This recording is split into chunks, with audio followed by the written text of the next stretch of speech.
TV-uutisista hyvää iltaa. Tehy tulistui hallitukselle ja on valmis laajentamaan työtaisteluaan 4 000 hoitajalla. Ja lähdetään liikkeelle Tehystä. Ilmapiiri Tehyn mahdollisen työtaistelun alla kiristyy entisestään. Tehy syyttää muita kunta-alan työntekijäjärjestöjä sotkeutumisesta neuvotteluihin. Presidentti Tarja Halonen pitää tilannetta vakavana ja on perunut matkansa Yhdysvaltoihin vahvistaakseen Tehylain perjantaina. Helsinkiin aamulla kokoontunut Tehy-valtuusto ampui täyslaidallisen hallituksen ja työnantajan niskaa viime yönä hyväksytystä Tehy-laista. Mitä ajatuksia tästä tilanteesta siellä Rovaniemellä on ihmisillä?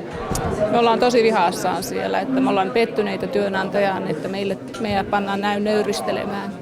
Tilanne on lähinnä surullinen, että kaikki mahdolliset muut keinot nyt pyritään tekemään. Tehy-valtuusto kävi läpi pattitilannetta neuvotteluissa ja arvosteli työnantajan asennetta sovittelussa.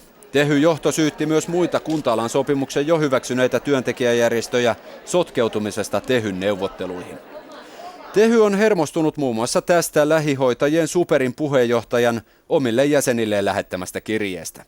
Kirjeessä lupaillaan tehyläisille tulevia mahdollisia korotuksia myös Superin jäsenille. Meillä on ollut tässä koko ajan sen 1.10. jälkeen sellainen tunne, että vieläkään pöydässä ei neuvottele Tehy ja KT, vaan pöydässä neuvottelee Tehy, KT ja sitten nämä muut sopimuksen tehneet järjestöt. Hoitajia suojelutyöhön määräävän Tehy-lain toinen käsittely alkaa eduskunnassa perjantai-aamuna. Tänään vielä Irlannissa valtiovierailulla ollut presidentti on perunut loppuviikosta matkansa Yhdysvaltoihin ja aikoo olla Helsingissä perjantaina valmiina, tapahtui mitä tahansa. Miten vakavana pidätte tätä tilannetta? On se pitkään aikaan yksi vakavimpia tilanteita, mutta minun mielestäni niin on hyvä myöskin sit nähdä se, että kyllä nämä terveydenhuollon yhtä hyvin kuin sosiaali- ja opetuksen alan ihmisten palkkauskysymykset on ollut jo vähän pidemmän aikaa tiedossa. Ja kun nyt sitten ratkotaan tätä akuuttia kysymystä, niin kannattaa katsoa myöskin samalla tulevaisuuteen ja toivon, että sopu löytyy.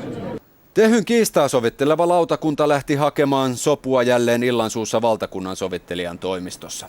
Aikaa on enää vajaa viikko ennen ensimmäisiä irtisanoutumisia. Sairaanhoitopiireissä on tänään laadittu listoja Tehy-lailla työhön velvoitettavista. Töihin kutsuttavien määristä ei ole vielä tarkkoja lukuja, mutta esimerkiksi Pirkanmaalla töihin halutaan joka 4. irtisanoutunut hoitaja. Kahleissa ja pallo jalassa. Tampereella illansuussa mieltään osoittaneiden sairaanhoitajien mielipide Tehy-laista oli selvä. Luotetaanko nyt siihen, että naiset voidaan helpolla sitten pelotella kilteiksi? Aiotko mennä töihin, jos se pakkokutsu tulee? En mene. Tänään työnantajille viedyt 3600 uuden irtisanoutujan listat laajentavat työtaisteluuhan 5 uuteen sairaanhoitopiiriin. Ensimmäiset lisäirtisanoutumiset tulisivat voimaan parin viikon päästä. Ihmisille tiedoksi, että me ollaan oikeasti tosissaan tässä asiassa. Sairaanhoitopiirit laativat tänään kuumeisesti omia listojaan Tehy-lain voimalla töihin kutsuttavista irtisanoutuneista. Pirkanmaan sairaanhoitopiiri esittää lääninhallitukselle yli 400 hoitajan kutsumista töihin. Potilasturvallisuus ei silti ole taattu.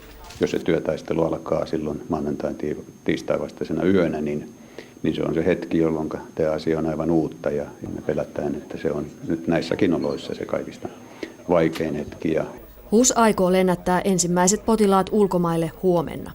2 odottavaa äitiä, joiden synnytyksissä pelätään ongelmia, siirretään todennäköisesti Uppsalaan. Tampereella potilassiirtoihin ei ilmeisesti jouduta, silti kriittisiä paikkoja riittää. Yksi niistä on Sydänkeskus, jossa vielä tänään potilaita hoidettiin täysillä. Osastolla koko ajan siellä joku tulee ja menee sitä väkeä ja kyllä potilaita riittää.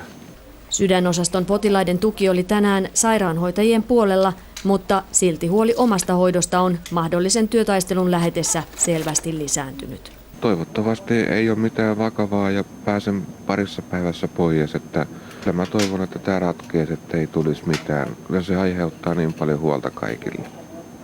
Ja pelkään noita akuuttipotilaita, että kuinka heidän käy.